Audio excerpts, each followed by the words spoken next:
How often do you use social media? I use social media all the time. I literally use it when I'm not occupied doing anything else. I find myself like often gravitating towards my phone, like if I'm not busy. So I use social media pretty much every day. which social media platform do you use most frequently? I use between TikTok and Instagram. I think TikTok more. I find myself kind of like scrolling endlessly through the app. I could spend hours on there, and I think that's what I use the most. I use Snapchat, I use Instagram, and I use TikTok. Have you ever had cosmetic surgery? I have not had cosmetic surgery. I have considered though. I've considered in the past getting lip fillers.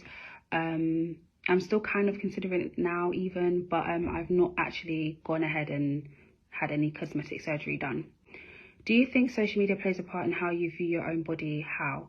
I think it definitely does play a part, especially because how like the mainstream beauty standard is now is like women with like curvaceous bodies, or they call it slim thick or thicker bodies, and I'm someone that's a lot slimmer, so it does kind of like morph the way I view like my body in a way, because I do tend to like kind of compare as to what is the normal, what is supposed to, what is socially accepted kind of, and what is socially accepted at the moment is women with bigger breasts and bigger bottoms or bigger behinds or whatever. And like I said, it's not something that I have, so it does make me kind of like question a little bit and like view my body as, is this something that is like the ideal or beauty standard now?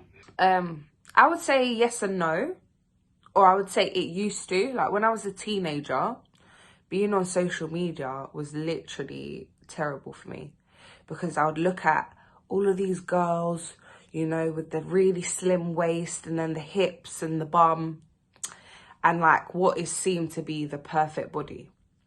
So when I was a teenager, I kind of got caught up in that. Like when you're a teenager going through puberty, there's things about your body that you don't like. Like me, for example, I've always thought I had small boobs.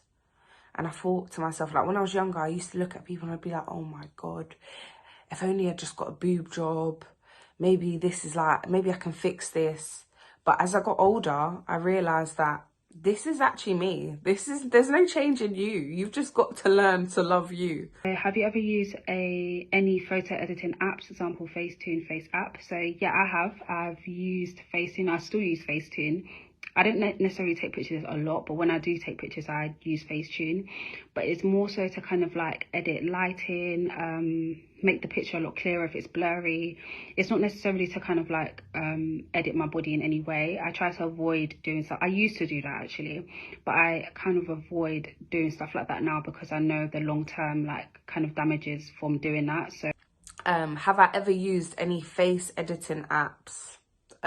No, and I never will. And this is why I don't use them, because it's like, say for example, and I know a lot of people that are using these apps to like, oh my gosh, my chin looks really big here, I might have to just suck that in a bit. Or oh my gosh, my belly looks huge, I'm gonna have to suck that in a bit.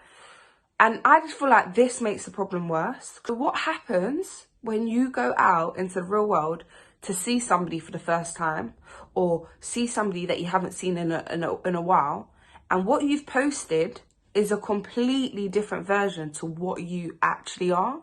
So I just feel like if you're facing that type of problem where you've got this addiction of editing and editing and editing, it's going to make the problem worse, because you are now getting sucked into a version of yourself that is not entirely true.